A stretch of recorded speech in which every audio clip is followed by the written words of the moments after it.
Hello दोस्तों, आज है 8 मई 2026 दिन शुक्रवार का, हिंदी तिथि ज्येष्ठ कृष्ण षष्ठी। और आइए बात करते हैं आज के मुख्य समाचार, बड़ी खबरें, देश और दुनिया का ताजा अपडेट लेकर हाजिर हो गए। आज का ये वीडियो तो बहुत ही स्पेशल होने वाला है, बहुत ही स्पेशल क्योंकि सरकार के नए नियम, नई व्यवस्थाएं, बड़ा बदलाव देखने को मिलने वाला है। युवाओं के लिए बहुत बड़ी खुशखबरी है, साथ ही बड़े बुजुर्गों के लिए और आम जनता के लिए काफी सारी महत्वपूर्ण सेलेक्ट करके लाई गई खबरें आपको देखने को मिलने वाली है। वीडियो को आप कर दीजिएगा दोस्तों लाइक और शेयर, ताकि हमें मोटिवेशन मिलता रहे और हम हर रोज ऐसा ही काम की बड़ी खबरें देखते रहें। जैसा कि आपको पता ही है, खबरों की शुरुआत हम कुछ अलर्ट और चौंका देने वाली खबरों से कर देना। तो आज की पहली बड़ी खबर में आप देखिए, मुंबई से आ रही है और अभी हाल ही में आपको पता होगा काफी सारी खबरें, रील वगैरह भी वायरल हुई थी। मुंबई में तरबूज खाने से एक ही परिवार के 4 लोगों की मौतें हो गई थी और इस मामले में अब बड़ा खुलासा हुआ है। यानी मुंबई में तरबूज खाने से परिवार के 4 लोगों की मौत के मामले में पुलिस को विसरा रिपोर्ट मिल गई है। और ये जो विसरा रिपोर्ट आई है ना दोस्तों, वो बहुत ही चौंका देने वाली है। विसरा रिपोर्ट के मुताबिक तरबूज के अंदर केमिकल एनालिसिस के दौरान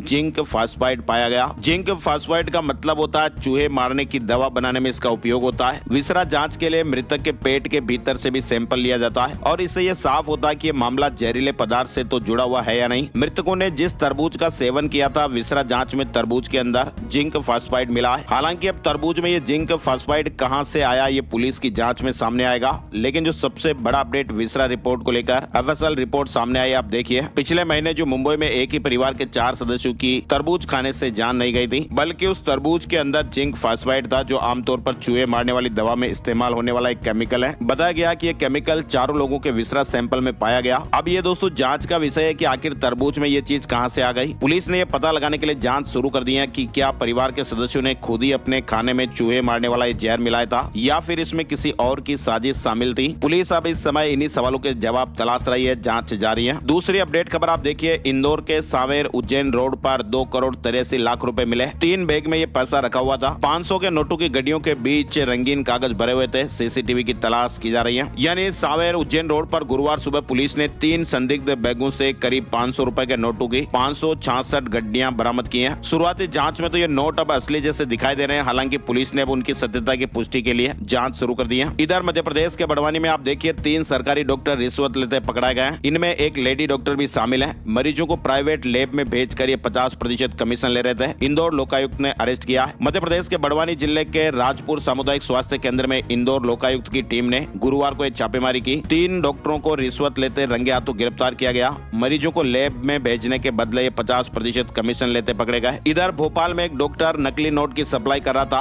बंगाल से लाया था, पाकिस्तानी कागज पर छपे हुए हैं, विदेशी फोन नंबर भी इस्तेमाल करता था। भोपाल की कोहेफिजा पुलिस ने पश्चिम बंगाल के एक युवक को गिरफ्तार कर उसके पास से 500 रुपए के 280 नकली नोट बरामद किए हैं। आरोपी खुद को एमबीबीएस डॉक्टर बता रहा है। और इसके अलावा देखिए, आप बड़ी खबर आ रही है, एक्ट्रेस ने कहा कि सपने में आए प्रेमानंद महाराज, जब वृंदावन बुलाया, श्री जी ने हाथ पकड़कर बुलाया, ग्लैमर की दुनिया छोड़कर अब वो राधे राधे जप रही हैं। होता ना दोस्तों कि मुंबई की चमक दमक, लाइट, एक्शन, कैमरा दुनिया छोड़कर ग्वालियर की रहने वाली एक्ट्रेस एना जय सिंघानी अब वृंदावन में राधा नाम का जप कर रही है। उन्होंने एक्टिंग करियर छोड़कर अब अध्यात्म का रास्ता चुन लिया है। एना कहती है कि ये मेरा फैसला नहीं, राधा रानी और ठाकुर जी की कृपा है, जिन्होंने मुझे मुंबई से खींचकर वृंदावन बुला लिया। इधर उत्तर प्रदेश के लखनऊ से आप देखिए किस तरह से छोटे छोटे नन्हे मुन्ने बच्चों को भी बड़ी बड़ी बीमारियां हो जाती हैं। बच्ची के पेट में 1.5 किलो का ट्यूमर था। लगातार पेट दर्द और उल्टी से बच्ची परेशान थी। केजीएमयू के डॉक्टरों ने जटिल सर्जरी की और बच्ची का जीवन बचा दिया। 2 साल की बच्ची के पेट से करीब 1.5 किलो का दुर्लभ ट्यूमर सफलतापूर्वक निकालकर बड़ी कामयाबी हासिल की है। बच्ची अब पूरी तरह स्वस्थ है और उसे डिस्चार्ज किया जा रहा है। इधर आप देखिए, हिमाचल के मंदिर में 100 ग्राम सोने का हार चढ़ाया।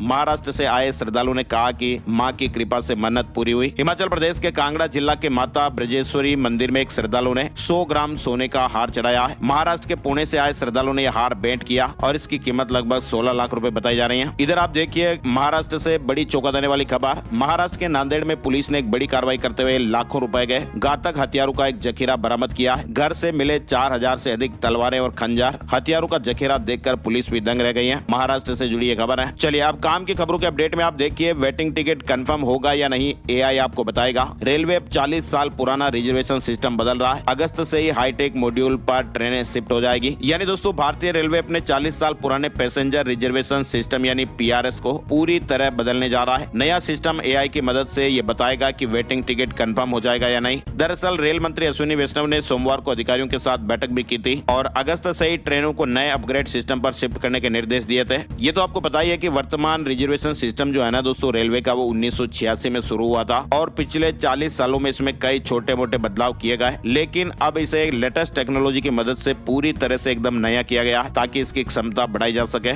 यानी अब टिकट की मारामारी भी नहीं होगी। रेलवे नया हाई स्पीड बुकिंग सिस्टम ला रहा है। 1 मिनट में 1.5 लाख टिकट बुक होंगे। तो भारतीय रेलवे यात्रियों के लिए बड़ा बदलाव करने जा रहा है। बुकिंग प्रक्रिया भी बेहद तेज और आसान हो जाएगी। इधर देखिए युवाओं के लिए बड़ी गुड न्यूज आ रही है। वर्क फ्रॉम होम जॉब से जुड़ी ये खबर है। घर बैठे ही आप नौकरी करें। भारत सरकार दे रही वर्क फ्रॉम होम का ये मौका और ऑनलाइन जॉब मिल रही है। यानी दोस्तों घर बैठे काम करना चाहते तो आपके लिए सुनहरा अवसर है। भारत सरकार का NCS portal work from home job उपलब्ध करा रहा है और इसके लिए देश भर से कैंडिडेट्स को पोर्टल पर रजिस्ट्रेशन कराना होगा। और ये तो आपको पता ही है कि बीते कुछ सालों में आजकल घर बैठे बैठे नौकरी करने का ट्रेंड भी काफी ज्यादा बढ़ गया है। भारत सरकार के किस पोर्टल पर वर्क फ्रॉम होम की जॉब उपलब्ध है ये आप यहाँ पर देख सकते हैं। एनसीएस जो है ना वो दोस्तों वर्क फ्रॉम होम जॉब दे रहा है। भारत सरकार का एक career portal national career service यानी एनसीएस देश भर के कैंडिडेट को वर्क फ्रॉम होम जॉब के अवसर उपलब्ध करा रहा है। यानी देश के किसी भी कोने में बैठकर आप वर्क फ्रॉम होम जॉब के लिए आवेदन कर सकते हैं। सरकार ने भी ट्वीट करके जानकारी दी। आप देखिए कई तरह के काम है जिन्हें आप घर पर बैठकर ही कर सकते हैं। MP MyGov जो सरकार का ऑफिशियल ट्विटर हैंडल है, इस पर भी सरकार ने ट्वीट करके इस बात की जानकारी दी। तो आप देख सकते हैं कि हम दोस्तों आपको जो भी खबरें और अलर्ट जानकारियां बताते हैं ना वो बिल्कुल सटीक ही जानकारियां हम आपके लिए लेकर आते हैं। तो ये ट्वीट भी आप देख सकते हैं। इस पोर्टल पर 7 लाख से ज्यादा एक्टिव वैकेंसी है, हजारों जॉब्स उपलब्ध हैं। और ये एनसीएस जो पोर्टल है ना दोस्तों वो केंद्र सरकार द्वारा शुरू किया गया एक डिजिटल प्लेटफॉर्म है। चलिए आगे बढ़ते हैं। बड़ी खबर देखिए, 40 साल की उम्र पार श्रमिकों को बड़ी सौगात। हर साल इनका फ्री में हेल्थ चेकअप किया जाएगा। केंद्र सरकार की नई योजना आने जा रही है। तो देश भर के श्रमिक भाई बहनों के लिए बहुत ही अच्छी खबर आई है। केंद्र सरकार ने गुरुवार को 40 साल या इससे अधिक उम्र के सभी श्रमिकों के लिए मुफ्त वार्षिक स्वास्थ्य जांच यानी सालाना हेल्थ चेकअप की शुरुआत कर दी है। गंभीर समस्याओं को रोका जा सकेगा। समय पर बीमारी पकड़ में आएगी। खतरनाक कामों में लगे हुए मजदूरों को भी इस दायरे में लाया जाएगा। तो सरकार ने बहुत ही अच्छा अपडेट किया है। चलिए अब खबरों की ओर आगे बढ़ते हैं। सबसे बड़ी खबर आप देखिए, बंगाल में हिंसा अभी भी जारी है।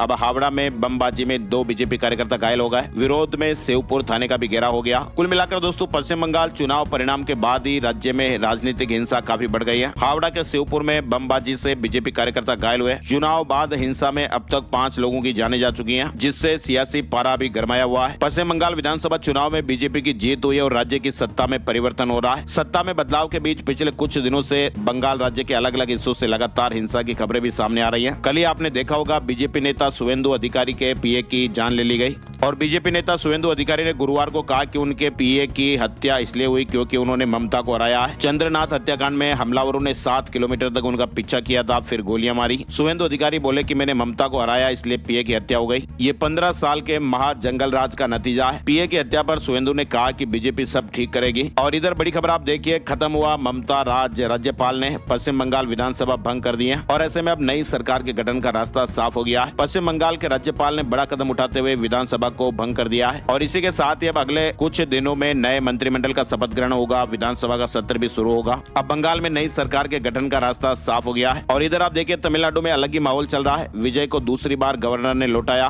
118 हस्ताक्षर लाने को फिर से कहा। तमिलनाडु की राजनीति में थलपति विजय ने राज्यपाल से सरकार बनाने का दावा किया है, लेकिन 118 विधायकों के समर्थन के हस्ताक्षर लाने को कहा गया है। चुनाव के बाद 5 प्रदेशों से हटाई गई आचार संहिता सिर्फ एक सीट पर जारी रहेगी। चुनाव आयोग ने गुरुवार को 5 राज्यों और केंद्र शासित प्रदेशों से आचार संहिता हटा ली है। चुनाव आयोग ने साफ किया कि पश्चिम बंगाल की फलता विधानसभा सीट पर दोबारा मतदान कराया जाएगा, इसलिए सिर्फ फलता सीट पर आचार संहिता भी लागू रहेगी। इधर बंगाल में क्या चल रहा है, नए सीएम के शपथ लेने से पहले अमित शाह पहुंचेंगे और यहाँ बड़ी मीटिंग भी होगी। दरअसल केंद्रीय गृह मंत्री अमित शाह बीजेपी की बम्पर जीत के बाद पश्चिम बंगाल के 2 दिवसीय दौरे पर जा रहे हैं और वे आरएसएस और बीजेपी कोर टीम के साथ बैठक करेंगे। 8 मई को विधायक दल के नेता का चुनाव होगा और मुख्यमंत्री के नाम की घोषणा की जाएगी। अमित शाह का दौरा 8 मई को शुरू होगा, ऐसे अपडेट है। और ऐसे में अमित शाह बंगाल में 9 मई को शपथ ग्रहण समारोह के बाद ही दिल्ली लौटेंगे, ऐसे अपडेट है। वहीं प्रधानमंत्री नरेंद्र मोदी भी 9 मई की सुबह कोलकाता पहुंचेंगे। इधर अवैध बांग्लादेशियों को कैसे वापस भेजेगा भारत, विदेश मंत्रालय ने प्लान बताया है। विदेश मंत्रालय ने अवैध बांग्लादेशी नागरिकों की वापसी पर सख्त रुख दिखाया है। बांग्लादेश से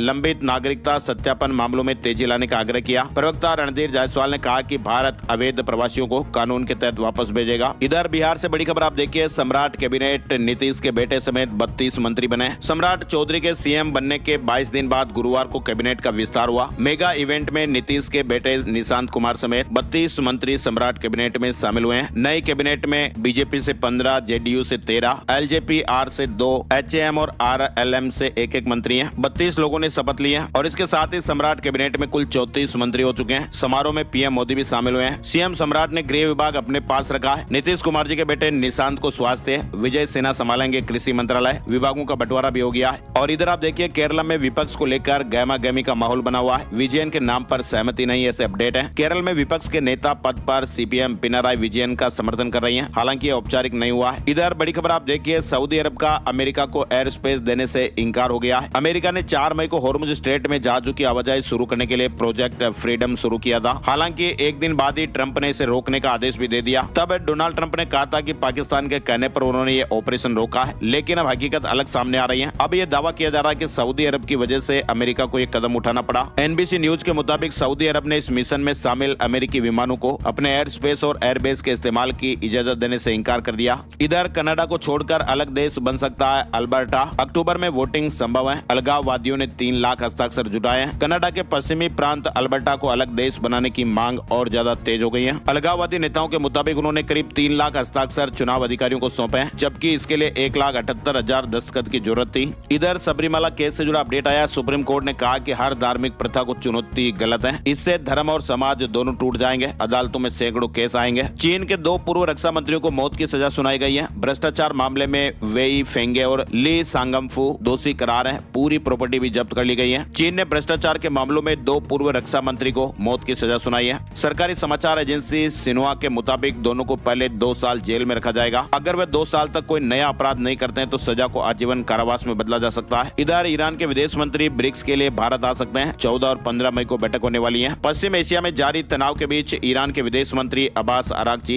इस महीने भारत आ सकते हैं। न्यूज एजेंसी NI के मुताबिक वे 14 और 15 मई को नई दिल्ली में होने वाली ब्रिक्स बैठक में हिस्सा ले सकते हैं। इधर आपको बताइए ऑपरेशन सिंदूर का 1 साल। पीएम मोदी ने सोशल मीडिया DP भी बदली। ऑपरेशन का लोगो लगाया और लिखा कि देश सेनाओं के शौर्य को सलाम करता है। अप्रैल 2025 में हुए पहलगाम आतंकी हमले के बाद शुरू किया गया था, जिसमें 26 लोगों की जानें चली गई थी। 7 मई 2025 को लॉन्च किए ऑपरेशन सिंदूर में भारत ने पाकिस्तान और पाकिस्तान अधिकृत जम्मू कश्मीर में 9 बड़े आतंकी लॉन्च पैड को नष्ट किया था और भारतीय सशस्त्र बलों ने इस कार्रवाई में 100 से अधिक आतंकवादियों को मार गिराया था। सेना ने कहा कि ऑपरेशन सिंदूर में 100 से ज्यादा पाकिस्तानी जवान मारे गए। ऑपरेशन अभी भी जारी है। पहलगाम जैसा हमला दोबारा नहीं होने देंगे। इधर बड़ी खबर आप देखिए, आर्ट ऑफ लिविंग 10 मई को स्थापना के 45 साल पूरे करने जा रहा है। इसके संस्थापक गुरुदेव श्री श्री रविशंकर 13 मई को 70वां जन्म दिवस मनाएंगे। इन 2 आयोजनों के ऐतिहासिक संयोग पर बेंगलुरु में एक महा आयोजन भी होने जा रहा है। वैश्विक समागम में 182 से अधिक देशों के प्रतिभागी प्रत्यक्ष और ऑनलाइन माध्यम से सम्मिलित होंगे। 10 मई से शुरू होने जा रहे इस आयोजन को 26 मई तक आयोजन चलेंगे। पीएम मोदी भी इसके साक्षी बनेंगे। 10 मई को कार्यक्रम में पीएम मोदी भी शामिल होंगे। आर्ट ऑफ लिविंग के लेकर अपडेट है। और इधर आप देखिए बस्तर में नक्सलवाद पर बड़ा मंथन। अमित शाह 19 मई को 4 राज्यों के मुख्यमंत्रियों के साथ बैठक करेंगे। यानी दोस्तों इस उच्च स्तरीय बैठक में अमित शाह के साथ छत्तीसगढ़, मध्य प्रदेश, उत्तर प्रदेश और उत्तराखंड के मुख्यमंत्री भी शामिल होंगे। दिल्ली में महिलाओं और बुजुर्गों के खिलाफ सबसे ज्यादा अपराध। साल 2024 में महिलाओं के खिलाफ 13,396 केस दर्ज हुए। नेशनल क्राइम रिकॉर्ड ब्यूरो यानी NCRB ने साल 2024 में देश में हुए क्राइम की रिपोर्ट जारी की है। भारत पहली बार 50,000 जवानों की अलग ड्रोन फोर्स बनाएगा। BSF और ITBP में भी बनेंगी। किसी भी सैन्य हमले में सबसे पहले यही प्रहार करेंगी। दरअसल ऑपरेशन सिंदूर रूस, यूक्रेन और अमेरिका, इजराइल, ईरान जंग के बाद भारतीय रक्षा प्रतिष्ठान ने एक ड्रोन फोर्स बनाने का ये फैसला लिया है। यानी ये फोर्स किसी भी सैन्य कार्रवाई में फर्स्ट रेस्पोंडर यानी पहली जवाबी कार्रवाई के तौर पर तैनात की जाएगी। इंटीग्रेटेड रक्षा मुख्यालय के अनुसार इस फोर्स के लिए अभी 50,000 सैन्य कर्मचारियों को प्रशिक्षित किया जा रहा है। 12 साल बाद ब्रेक पर बद्रीनाथ पहुंचे धीरेन्द्र शास्त्री। 0 डिग्री तापमान में 21 दिन तक साधना करेंगे। बड़ी खबर आप देखिए, पब्लिक वाईफाई का पूरे देश में एक ही पासवर्ड होगा। यानी अब बार बार OTP से राहत मिलेगी। देश में 4 लाख हॉटस्पॉट है। ट्राई ने सुझाव मांगे हैं। यानी देश भर में फैले 4 लाख हॉटस्पॉट पर एक ही OTP या पासवर्ड से लॉगिन किया जा सकेगा। अब यूजर्स को हर हॉटस्पॉट के लिए अलग अलग OTP की जरूरत नहीं होगी। दूर संचार नियामक यानी ट्राई ने इसका परामर्श पत्र जारी करके भी लोगों से सुझाव मंगाए हैं। ये नेटवर्क बेसिक इस्तेमाल के लिए फ्री में इस्तेमाल होगा, फ्री में उपलब्ध होगा। इधर आप देखिए शराब और बियर 20% तक महंगी हो सकती है। ईरान जंग का असर देखने को मिल सकता है। पैकेजिंग की लागत बढ़ी है। कंपनियों ने राज्यों से दाम बढ़ाने की मांग की है। बड़ी खबर आ रही है, रिपोर्ट में बताया जा रहा है कि 90% जापानियों ने चीनी कारों का बहिष्कार किया है। फ्रांस, जर्मनी और अमेरिका EV से दूर भाग रहे हैं, जबकि इंडोनेशिया और भारत जैसे देश अभी EV को अपनाने में आगे हैं। पाकिस्तान के साथ बायलैटरल सीरीज पर बैन जारी रहेगा। भारत सरकार ने कहा कि न हमारी टीम वहां जाएगी न उन्हें यहां बुलाएंगे। खेल मंत्रालय ने यह साफ कर दिया कि भारत और पाकिस्तान के बीच बायलैटरल खेल संबंध सस्पेंड ही रहेंगे। है। उत्तराखंड के 4 जिलों में बारिश देखी गई है। पहाड़ों में ओलावृष्टि की चेतावनी। केदारनाथ में पारा -4 डिग्री से नीचे। 12 मई तक मौसम खराब रहने का अनुमान है। शादी के 10 साल बाद सूर्य कुमार यादव पिता बने। पत्नी देविसा ने बेटी को जन्म दिया है। 8वें वेतन आयोग से जुड़ी एक बड़ी खबर आ रही है। 13 और 14 मई को दिल्ली में 8वें वेतन आयोग की एक महत्वपूर्ण बैठक होगी और इस बैठक में रक्षा और रेलवे कर्मचारियों की सैलरी, पेंशन, भत्तों और सेवा नियमों पर चर्चा होगी। कर्मचारियों को अपनी मांगे सीधे ही आयोग के सामने रखने का मौका मिलेगा। 8वें वेतन आयोग को लेकर केंद्र सरकार ने तैयारियां तेज कर दी हैं। 13 और 14 मई को नई दिल्ली में रक्षा मंत्रालय और रेलवे मंत्रालय से जुड़े संगठनों, यूनियनों और पेंशनर के साथ ये महत्वपूर्ण बैठक होने जा रही है। पीएफ को लेकर बड़ी खबर आप देखिए। ईपीएफओ ने प्राइवेट पीएफ ट्रस्टों के लिए नियमों में बदलाव किया है, जिसमें 2% का ब्याज दरों पर कैप भी लगाया है। कर्मचारी भविष्य निधि संगठन ने प्राइवेट पीएफ ट्रस्ट चलाने वाली कंपनियों के लिए नियमों में बड़ा बदलाव किया। नए नियमों के तहत अब छूट प्राप्त प्रतिष्ठानों पर 2% ब्याज की सीमा तय की है। साथ ही हर साल होने वाले अनिवार्य ऑडिट की जगह रिस्क आधारित ऑडिट सिस्टम लागू किया गया है। एप्पल का भारत को 100 करोड़ का बड़ा तोहफा। 6 छोटी कंपनियों की किस्मत चमकने वाली है। आईफोन बनाने वाली कंपनी एप्पल ने भारत के पर्यावरण को संवारने के लिए 100 करोड़ रुपए के एक बड़े निवेश का ऐलान किया है। इस रकम से देश भर में स्वच्छ ऊर्जा का बुनियादी ढांचा तैयार किया जाएगा, जिससे 1.5 लाख घरों को साफ बिजली मिलेगी। साथ ही कचरा प्रबंधन और खेती किसानी से जुड़े 6 भारतीय स्टार्टअप को आर्थिक मदद मिलेगी। इधर आप देखिए, रॉयल एनफील्ड इस राज्य में नया प्लांट लगाने जा रही है। हर साल 9 लाख ज्यादा बाइक बनेगी। आंध्र प्रदेश में 2200 करोड़ रुपए का निवेश कर एक नया मैन्युफैक्चरिंग प्लांट लगने वाला है। ये कंपनी का तमिलनाडु के बाहर पहला बड़ा प्रोजेक्ट बनेगा और यहाँ कंपनी की उत्पादन क्षमता में 9 लाख यूनिट की बढ़ोतरी होगी। रॉयल एनफील्ड अब आंध्र प्रदेश में भी बड़ा निवेश करने जा रही है। इधर आप देखिए, टेक्नोलॉजी सेक्टर का सबसे बड़ा विलन बना एआई। 5 महीने में 93,000 लोगों की नौकरियों को खा गया। दुनिया भर की टेक्नोलॉजी कंपनियों में छटनी का सिलसिला भी जारी है और 2026 के शुरुआती 5 महीनों में ही एआई और ऑटोमेशन के चलते 93,000 से अधिक लोगों की नौकरियां जा चुकी हैं। बड़ी बड़ी कंपनियां बड़े पैमाने पर कर्मचारियों की छटनी कर रही हैं। चलिए अगली बड़ी खबर मध्य प्रदेश से जुड़ी हुई है। मध्य प्रदेश में मेट्रो कोच के अंदर और स्टेशन परिसर पर लोगों को इवेंट आयोजित करने की सुविधाएं मिलेगी और इसके लिए आपको एक निर्धारित शुल्क देना पड़ेगा। यानी अब मेट्रो के अंदर और स्टेशनों पर आप अपने बर्थडे वगैरह इवेंट्स ऐसे आयोजित कर सकेंगे। इसके लिए एक फीस भी रखी गई है। बुकिंग करने के लिए आपको इवेंट से कम 15 दिन पहले आवेदन करना होगा। बुकिंग कैसे होगी, कितना खर्चा आएगा, कितने लोगों की संख्या अलाउ रहेगी, कहां संपर्क करें, इसकी जानकारियां भी आपको यहां पर दिखाई गई है। और इधर दिल्ली में राशन कार्ड से जुड़ी खबर आ रही है। दिल्ली में QR कोड वाले स्मार्ट राशन कार्ड का तोहफा मिल रहा है। मुख्यमंत्री ने घोषणा की है कि प्रत्येक शनिवार को सुबह 9 बजे से 11 बजे तक सभी नामित केंद्रों पर जन शिकायत समाधान कैंप भी आयोजित किए जाएंगे। इधर राजस्थान से जुड़े अपडेट में देखिए, शादी की सालगिरह पर महेश जोशी गिरफ्तार। भ्रष्टाचार निरोधक ब्यूरो ACB ने पूर्व मंत्री महेश जोशी को जयपुर स्थित उनके आवास से गिरफ्तार किया है। जल जीवन मिशन में हुए करीब 900 करोड़ रुपए के घोटाले में ACB की SIT ने कार्रवाई की है। किरोड़ी लाल मीणा ने पकड़ा फसल बीमा में करोड़ों का फर्जीवाड़ा। प्रधानमंत्री फसल बीमा योजना में एक बार फिर करोड़ों रुपए के फर्जीवाड़े का एक बड़ा खुलासा हुआ है। मंत्री किरोड़ी लाल मीणा ने दावा किया कि यूपी और बिहार के फर्जी किसानों के नाम पर करीब 9 करोड़ रुपए ट्रांसफर करने की तैयारी थी। मंत्री जी ने कहा कि ये लूट शर्मनाक है। तो कुल मिलाकर प्रधानमंत्री फसल बीमा में बड़ा खेल नजर आया। 162 फर्जी नामों पर करोड़ों के क्लेम की तैयारियां। पल्लू SBI शाखा में मंत्री किरोड़ी लाल ने छापेमारी की है। कृषि मंत्री किरोड़ी लाल मीणा शुक्रवार को अचानक SBI की पल्लू शाखा पहुंच गए, जहां पर 162 लोगों के नाम पर संदिग्ध तरीके से फसल बीमा किए जाने और करोड़ों रुपए के क्लेम जारी करने की तैयारी का मामला सामने आया। इधर आप देखिए, राजस्थान में सरकारी कर्मचारियों को जनगणना करने के आदेश। मुख्य सचिव का विभागों के HOD को लेटर। 15 मई से पहले स्वगणना करनी होगी। राजस्थान के SMS हॉस्पिटल में अब इवनिंग OPD भी चलेगी।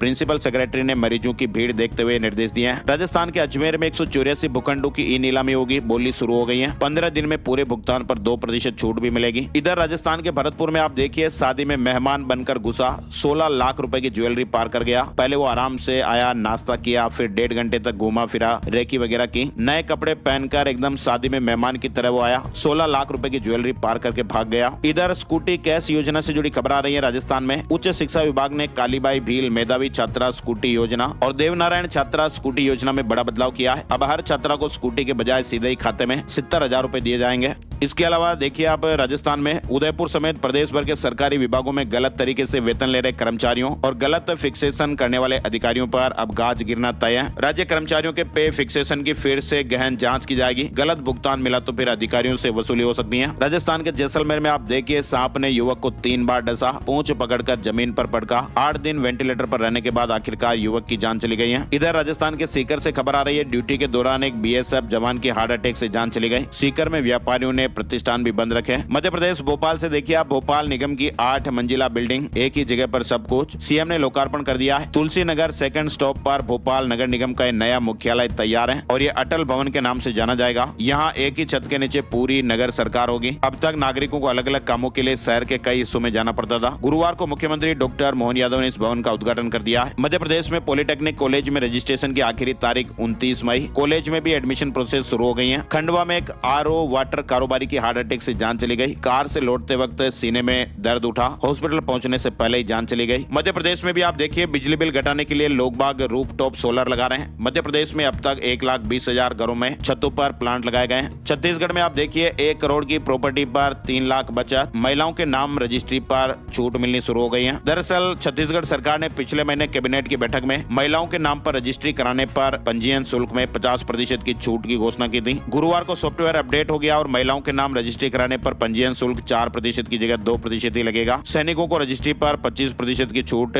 डिटेल और आप देख सकते हैं। इधर यूपीएसआई भर्ती 2025 का रिजल्ट जारी हो गया है। उत्तर प्रदेश में आप देखिए 7 साल में दोगुने से ज्यादा हुए पंजीकृत कारखाने। 18,55,000 लखपति दीदी आत्मनिर्भर बनी। 60 लाख को प्राइवेट सेक्टर में रोजगार भी मिला है। और तो और आप देखिए उत्तर प्रदेश रेरा ने फ्लैट ट्रांसफर के नियमों में बड़ा बदलाव किया है। अब 1,000 रुपए में ट्रांसफर हो जाएगा फ्लैट। अब मृतक आवंटी के परिवार के नाम ट्रांसफर पर अधिकतम 1,000 और अन्य के नाम के लिए 25,000 रुपए शुल्क लगेगा। पहले बिल्डर मनमानी रकम वसूल करते थे। यूपी रेरा ने नियमों में बदलाव किया है। उत्तर प्रदेश के सभी 75 जिलों में लोक अदालत की तारीख तय हो गई है। मुख्य सचिव एसपी गोयल ने 9 मई को होने वाली राष्ट्रीय लोक अदालत की तैयारियों की समीक्षा की। इधर आप देखिए यूपी में हाई कोर्ट जज ने शंकराचार्य केस से खुद को अलग कर दिया है। चीफ जस्टिस के पास ये मामला भेज दिया है। आशुतोष ब्रह्मचारी ने शिकायत की थी। नोएडा एयरपोर्ट से टिकट बुकिंग शुरू हो गई है। 15 जून को पहली फ्लाइट उड़ान भरेगी। झारखंड रिम्स में आप देखिए 5,000 में कैंसर की जांच होगी। निजी लैब में 25,000 रुपए तक का चार्ज लगता है। झारखंड के सबसे बड़े चिकित्सा संस्थान रिम्स में जल्द ही पैट सिटी स्कैन की सुविधा शुरू होने जा रही है और इसके लिए रिम्स प्रबंधन ने टेंडर भी जारी कर दिया है। झारखंड में आप देखिए दिसंबर तक जेई समेत 3500 बिजली कर्मचारियों की नियुक्ति होगी। इधर हरियाणा पंजाब से जुड़े अपडेट में आप देखिए पानीपत में ट्रांसपोर्टरों का हल्ला बोल हुआ। 21 से 23 मई तक चक्का जाम का ऐलान हुआ है। दूध, फल और दवाइयों की सप्लाई भी बंद हो जाएगी। पानीपत में all India motor transport Congress की एक बैठक आयोजित की गई जिसमें ट्रांसपोर्टर्स ने सरकार और प्रशासन के खिलाफ अपना कड़ा रोष जाहिर किया है। बैठक में यह निर्णय लिया गया कि भ्रष्टाचार और अवैध चालानों के विरोध में आगामी 21 और 22 और 23 मई को पानीपत और आसपास के इलाकों में पूर्ण हड़ताल रखी जाएगी। हरियाणा सरकार ने रिटायरमेंट नियम बदले हैं। 5 साल से अधिक कार्यकाल की छूट मिलेगी। टीए डीए ज्वाइनिंग टाइम का लाभ नहीं मिलेगा। हरियाणा सरकार ने कर्मचारियों के कार्यकाल और ट्रांसफर को लेकर बड़ा बदलाव किया है। अब केवल उन्हीं कर्मचारियों को ट्रांसफर में छूट मिलेगी जो 5 साल से एक ही वर्क प्लेस पर काम कर रहे हैं। हालांकि इनकी रिटायरमेंट में 1 साल या उससे कम का समय बचा होना चाहिए। अगर किसी कर्मचारी की रिटायरमेंट में 1 साल से अधिक समय बचा है तो उन्हें ये छूट नहीं मिलेगी। डिटेल और आप देख सकते हैं। चंडीगढ़ में 5 नए कानून लागू हो गए। रेंट एग्रीमेंट अनिवार्य, फायर एनओसी 5 साल तक मान्य है, बिना लाइसेंस कारोबार पर सजा मिलेगी। तो कुल मिलाकर चंडीगढ़ में 7 मई से यूटी प्रशासन ने 5 नए कानून लागू कर दिए हैं और इनके तहत अब फायर एनओसी 5 साल तक वैध रहेगी और हर साल रिन्यूअल कराने की जरूरत नहीं होगी। बिना लाइसेंस इमिग्रेशन कारोबार करने वालों पर 3 से 5 साल तक की सजा का प्रावधान किया गया है। नए कानूनों के तहत इमिग्रेशन एजेंसियों पर भी सख्ती बढ़ाई जाएगी ताकि विदेश भेजने के नाम पर धोखाधड़ी ना हो, मानव तस्करी पर रोक लगाई जा सके। इसके अलावा रेंट एग्रीमेंट अनिवार्य होगा ताकि मकान मालिक और किराएदारों के बीच होने वाले विवाद भी आसानी से सुलझे। अगर किराएदार एग्रीमेंट खत्म होने के बाद भी मकान खाली नहीं करता तो उसे पेनल्टी रेंट देना पड़ेगा। इधर हरियाणा में नगर निगम चुनाव के लिए छुट्टी घोषित की गई है। 10 मई को पैड हॉलीडे रहेगा। जहां वोटिंग होगी वहीं पर यह नियम लागू रहेगा। चंडीगढ़ में अवैध कब्जों पर सख्ती की जा रही है। 15 दिन में लोगों को खुद ही हटाने के आदेश दिए गए। नहीं हटे तो फिर नगर निगम कार्रवाई करेगा। स्पेशल टीमें भी गठित कर दी गई है। सिरसा में 15 मई को सीएम सैनी का दौरा रहने वाला है। नांदेड़ साहिब के लिए विशेष ट्रेन को भी रवाना करेंगे। निःशुल्क यात्रा शुरू। महाराष्ट्र के लिए 15 मई को विशेष ट्रेन को हरी झंडी दिखाकर रवाना करेंगे। निःशुल्क यात्रा के लिए सुविधा शुरू की गई है और इसके लिए वरिष्ठ नागरिक 10 मई तक सरल पोर्टल पर रजिस्ट्रेशन करवा सकते हैं। कनाडा में वीजा खत्म होने पर भी रुक सकेंगे। तुरंत अपने देश नहीं लौटना होगा। इमिग्रेशन के नियम बदले। काम और पढ़ाई की शर्तें लगेंगी। कनाडा में भारतीयों विशेष करके पंजाबियों को बड़ी राहत मिली है। वर्क या स्टडी परमिट खत्म होने के बाद अब तुरंत वापस लौटने की जरूरत नहीं होगी। कनाडा की इमिग्रेशन एजेंसी IRCCC ने नियमों में बदलाव करते हुए नया विकल्प दिया है। पंजाब में लोड से ज्यादा बिजली खर्च करने पर जुर्माना लगेगा। अधिकारियों को FIR कराने के भी आदेश दिए गए हैं। अमृतसर में भी 9 मई को राष्ट्रीय लोक अदालत आपसी समझौते से मामलों का निपटारा होगा। इधर आप देखिए हिमाचल प्रदेश में पहले दिन 16,891 ने नॉमिनेशन भरे। ढोल नगाड़ों के साथ कई दावेदार पहुंचे। हिमाचल में आप देखिए बड़ा अपडेट है। हिमाचल प्रदेश में सास ससुर ने यदि सरकारी जमीन पर अतिक्रमण किया है तो उस परिवार की बहू भी पंचायत चुनाव नहीं लड़ पाएगी। इधर गुजरात से एक बड़ी खबर आ रही है। गिफ्ट सिटी में 400 करोड़ से ज्यादा का घोटाला सामने आया। मासिक 5% रिटर्न के लालच में 33,000 निवेशकों को ठगा। कंपनी संचालक फिलहाल फरार हो गया। सूट स्पेस डिजिटल नाम से कोई कंपनी से जुड़ा ये मामला बताया जा रहा है। उत्तराखंड दौरे पर आ सकते हैं पीएम मोदी। टिहरी में एशिया के सबसे बड़े पंप स्टोरेज प्लांट का लोकार्पण करेंगे। एजेंसियों ने तैयारियां शुरू कर दी हैं। इधर उत्तराखंड में आप देख सकते हैं यूनिवर्सिटी और कॉलेजों में कंप्यूटर में जांची जाएगी विद्यार्थियों की कॉपियां। इसी सेमेस्टर से डिजिटल व्यवस्था लागू होने वाली है। बात करते हैं सोने चांदी के भाव। सोने और चांदी के दामों में थोड़ी बढ़त रही। 10 ग्राम 24 कैरेट सोने का भाव 377 रुपए बढ़कर 1,51,000 रुपए पर। चांदी 2318 रुपए बढ़कर 2,51,000 रुपए प्रति किलोग्राम पर रही। एचडीएफसी बैंक के ग्राहकों को झटका लगेगा। एचडीएफसी बैंक ने ब्याज दरों यानी एमसीएलआर में बदलाव कर ग्राहकों को झटका दिया, जिसका सीधा असर आपकी हर महीने जाने वाली ईएमआई पर पड़ेगा। चौथी तिमाही में पंजाब नेशनल बैंक का मुनाफा 14% बढ़कर 5,225 करोड़ रुपए। 3 रुपए डिविडेंड का भी ऐलान हुआ। शेयर मार्केट न्यूज अपडेट में आपको बताएं, सेंसेक्स 114 अंकों की गिरावट के साथ 77,845 पर बंद हुआ। निफ्टी में 4 अंकों की गिरावट रही और ये 24,327 पर बंद हुआ। सितारे आज क्या कुछ कह रहे हैं। आज का राशि बल आप देखिए, 8 मई का राशि बल। तुला राशि वालों की इनकम बेहतर होगी और धनु राशि के लोगों को एक्स्ट्रा इनकम के मौके मिलेंगे। यानी शुक्रवार 8 मई को मेष राशि वालों के फाइनेंशियल प्लान आगे बढ़ सकते हैं। वृष राशि वालों को मीडिया या फोन से बड़ा ऑर्डर मिलने की संभावना है। मिथुन राशि वालों को नए एग्रीमेंट और करियर में सफलता मिल सकती है। तुला राशि वालों की आय बेहतर होगी और सरकारी नौकरी वालों को खास जिम्मेदारियां मिल सकती हैं। धनु राशि के लोगों को बिजनेस विस्तार और अतिरिक्त कमाई के रास्ते बनेंगे। मकर राशि वालों की मार्केट में छवि बेहतर होगी और बिक्री अच्छी हो सकती है। आज के मुख्य समाचार अपडेट में फिलहाल बस इतनी ही खबरें। वीडियो को आप लाइक और शेयर जरूर करिए ताकि हमें मोटिवेशन मिलता रहे और हर रोज हम ऐसे ही काम की खबरों का वीडियो लेकर आते रहें। वीडियो पूरा देखने के लिए आपका दिल से शुक्रिया। बहुत बहुत बहुत धन्यवाद।